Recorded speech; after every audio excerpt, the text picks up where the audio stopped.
Salut à tous, je m'appelle Antoine Caron et je suis heureux de vous accueillir sur cette chaîne dédiée à la pêche. Ici, je partage des astuces sur la pêche, le choix des appâts et des leurres, et j'aide également les débutants. Abonnez-vous pour rester toujours au courant. Et maintenant, passons au sujet du jour. Bonjour à tous. Dans cette vidéo, je vais vous parler d'une technique passionnante, comment pêcher le black bass en hiver. Beaucoup pensent que la pêche en cette saison est difficile, mais je vais vous montrer que ce n'est pas le cas. Je partagerai avec vous des conseils pratiques, des astuces sur les meilleurs leurres à utiliser et des stratégies pour maximiser vos chances de succès. Alors, préparez-vous à affronter le froid et à découvrir les secrets de la pêche au black bass en hiver. Bonjour à tous. Je suis Théo, je vis dans le sud de la France et mon poisson favori est le black bass. Aujourd'hui nous allons parler des caractéristiques propres au bass, ainsi que comment les pêcher en période hivernale. Le comportement du black bass. Bien souvent, le black bass est vu par le pêcheur comme le poisson d'été, que l'on voit se dorer la pilule juste sous la couche des eaux, que l'on pêche avec des leurres imitant des insectes minimalistes, qui donnent un combat majestueux avec plein de sauts. Mais beaucoup l'ignorent, ce poisson peut se pêcher toute l'année, et pas que sous un grand soleil. Que fait le black bass en hiver? Les saisons jouent un rôle important dans le comportement du black bass, aussi bien dans son alimentation que dans sa zone d'habitation. En période hivernale, novembre, décembre, janvier, le corps du poisson va s'adapter aux baisses de température de son milieu et donc réduire son activité de prédateur au minimum possible. Il sera possible de constater une diminution de l'estomac du poisson et une diminution de la couleur buccale qui seront les preuves de cette baisse d'activité. Les zones à pêcher. Pour ce qui est de la zone de pêche à privilégier, il faut tenir compte du milieu dans lequel on va pratiquer, rivière, étang ou encore lac de barrage, car le positionnement du poisson pourra varier en fonction. Dans un étang, il faudra cibler les restes d'herbiers ainsi que les bois immergés de préférence sur des bordures ensoleillées. Dans un lac de barrage, il faudra cibler les bois morts ainsi que les arbres immergés, tout en n'ayant vraiment pas peur de descendre dans la couche d'eau, entre 7 et 10 mètres. Enfin, pour les rivières, ciblez principalement les extérieurs des zones de nénuphars repérées pendant la période estivale, ainsi que les bois morts et principalement les tétés d'arbres immergés, entre 5 et 7 mètres. Quel matériel de pêche utiliser? La canne, comme vous avez pu le constater, bien souvent, le poisson va se situer dans des endroits encombrants. Par conséquent, nous n'allons pas disposer d'une marge de manœuvre très grande. C'est un peu le jeu du plus réactif et du plus fort. Je recommande une canne de puissance médium heavy à heavy pour garder le contrôle lors du combat et disposer d'une action de canne assez raide.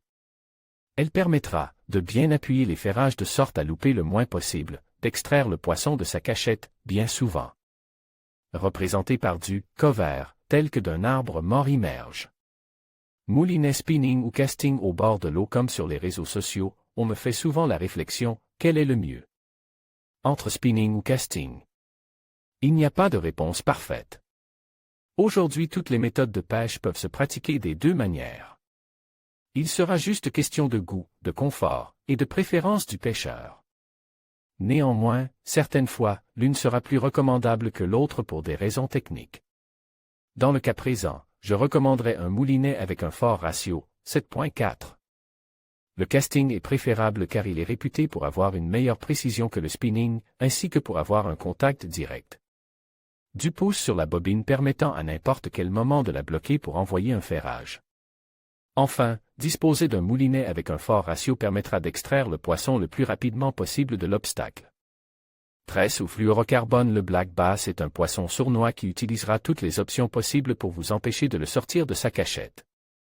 C'est pour cela qu'il faudra bien choisir son fil de pêche. Tout d'abord, que choisir entre la tresse et le fluorocarbone pour le corps de ligne? La tresse a pour avantage de ne laisser aucune élasticité dans votre bannière, mais à la moindre tension exercée sur celle-ci, le poisson la ressentira et recrachera le leurre avant même que vous l'ayez faire.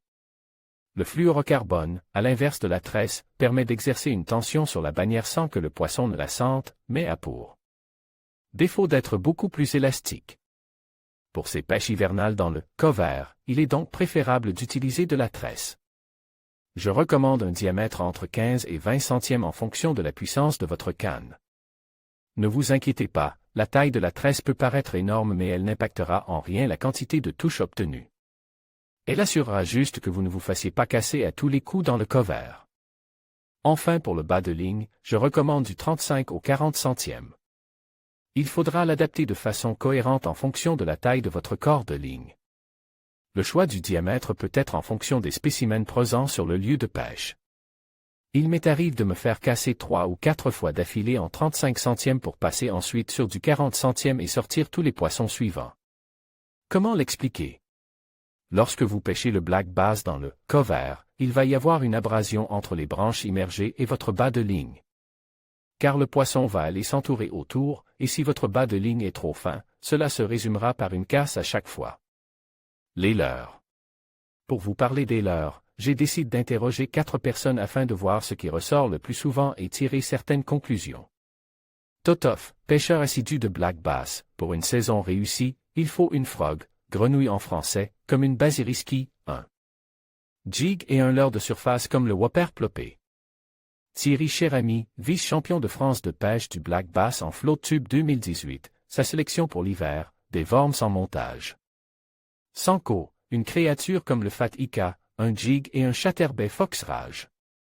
Alexis, compétiteur, spécialiste du black bass, pour lui le black bass en hiver ça se résumait à de la croc, écrevisse en français. De la d'olive shrimp, d'étadeur hog ou encore d'olive beaver.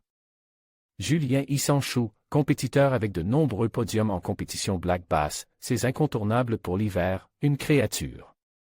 Comme le Fat Ika, un chatterbait et un worm, ver de terre en français, comme le flic chaque à travers ces 4 profils, vous l'aurez compris, la pêche du bass n'est pas une science exacte et il existe une multitude de combinaisons de leurs possibles à travers toutes les saisons. Mais nous constatons que bien souvent les crocs, les jigs, les chatterbais et les leurres de surface sont présents dans ces sélections. De mon côté, ma sélection spéciale hiver serait une croc comme la d'olive croc, une créature comme le Fat Ika ou comme le swamp hog. Enfin, il ne faut pas oublier de jouer avec les tailles de leurres. En général, il est préférable de pêcher avec des leurres de 4 pouces. Car les poissons sont sur-off.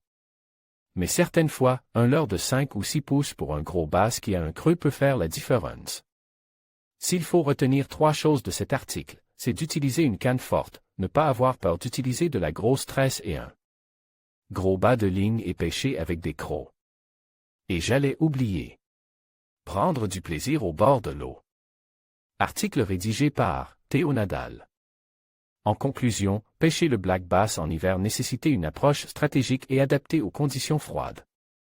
En choisissant les bons leurres, en ciblant les zones de refuge et en ajustant votre technique, vous augmenterez vos chances de succès. N'oubliez pas que la patience et l'observation sont essentielles durant cette saison. Alors, équipez-vous correctement, restez persévérant et profitez de cette expérience unique sur l'eau. Bonne pêche!